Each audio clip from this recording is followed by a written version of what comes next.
Happy, bored, sad, lonely. Do you eat? If so, you are not alone. Emotional eating is very common, especially post-pandemic.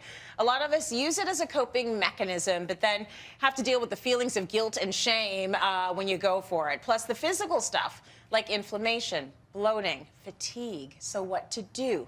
Dr. Joey Shulman is here with the answers.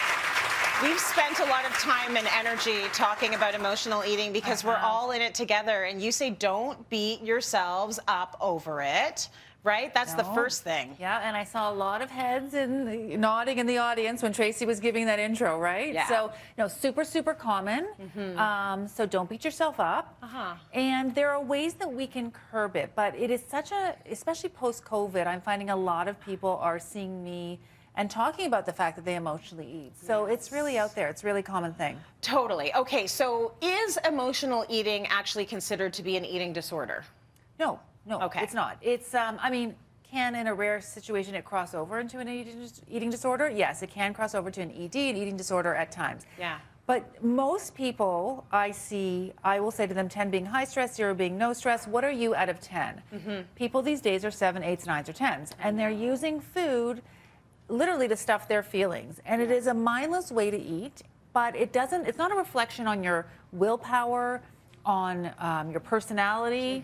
Some people drink, some people smoke, some people eat. Very rarely are people shutting down the food. And they're like, I'm so stressed, I don't eat. That doesn't often happen. Most people eat their feelings. So. No, I'm glad you said that. It's no reflection of your worth either. Like, this is something that we all do. It's just we want to get to a point where we're a little bit more mindful about how we're dealing with our emotions. So what is the difference between emotional hunger and physical hunger? I mean, emotional hunger is impulsive. Emotional hunger is not for hunger reasons. Your stomach is not grumbling. A stressor hits, you enter a parasympathetic, which is a stressful response, where we used to have the bears chasing us, and we have to sort of figure out what to do. And so we're home alone, we're stressed, there's deadlines, someone's being mean to our kid. How did the cupboards get open? How is that spoon in the peanut butter? How did that happen? Oh my goodness. Now the problem is when it becomes a repetitive behavior. So if you start that every single night, not only will you become inflamed and you won't feel good and you'll get all food foggy, it's become such a pattern that we have to bring a sort of mindfulness to it, which I understand is hard. Physical hunger is exactly how it sounds. I'm hungry. I'm hungry. And when that happens, it's more planned. There's mealtime. You don't eat to feel sick. So there is a difference if you're eating and you feel sick, if you're eating after dinner time when you're actually not hungry. One more thing, Tracy, is emotional eating rarely happens in the early hours.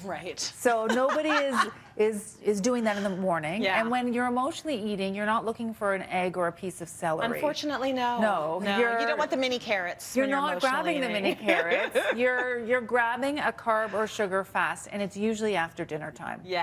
Okay. So these things become a cycle, and that's what you have to be really cognizant of. Is there an actual physical mechanism that is making us emotionally eat? I mean, I was thinking on the way down here, I want to make t-shirts that say, it's all about blood sugar. It's all about blood sugar. That's the whole story. It's the whole story, because it's not that you're weak. That's what I really want to drive home to viewers. They're not weak, but they're bouncing their blood sugar. Now, when that happens, you affect hormones, you affect your microbiome, you affect brain function, and so it's all about stabilization of blood sugars. Because again, if you were grabbing an egg or a piece of celery or baby carrots, we're okay. I'm not grabbing that when I'm stressed. And make no mistake, it happens to the best of us. It's not as though I'm a food purist. It's just bringing a mindfulness to it. And also probably you understand what's happening. You've acknowledged it. You know that you're going off right now and you know how to get back on. So it's not that it doesn't happen. It's just you know it from sort of an academic, intellectual perspective, and you can curb it, right? That's right. What types of food are we often craving when we're emotionally eating? You've kind of mentioned this already. I mean, think about the quick stuff. Because when you're emotional eating, that's the other thing. You're not prepping and cutting and chopping and dicing.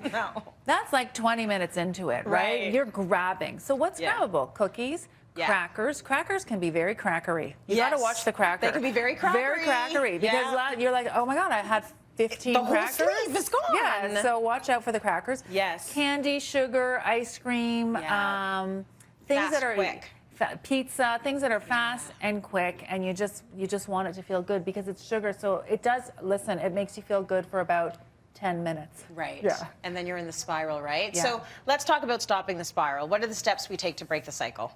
You know, a big thing is replacement behavior. So with some of my clients, I used to get them to pick up chewable vitamin C. Okay. Do you guys remember that candy called Sweet Tarts? Remember Yes. the Sweet Tarts? Yeah. Yes. So chewable vitamin C, fairly benign. You can get it at your health food store. If you pop one and you chew on it, it gives you a little bit of a sweet hit. So it slows you down. Okay. Sweet herbal teas gives you that sweet hit, slows you down.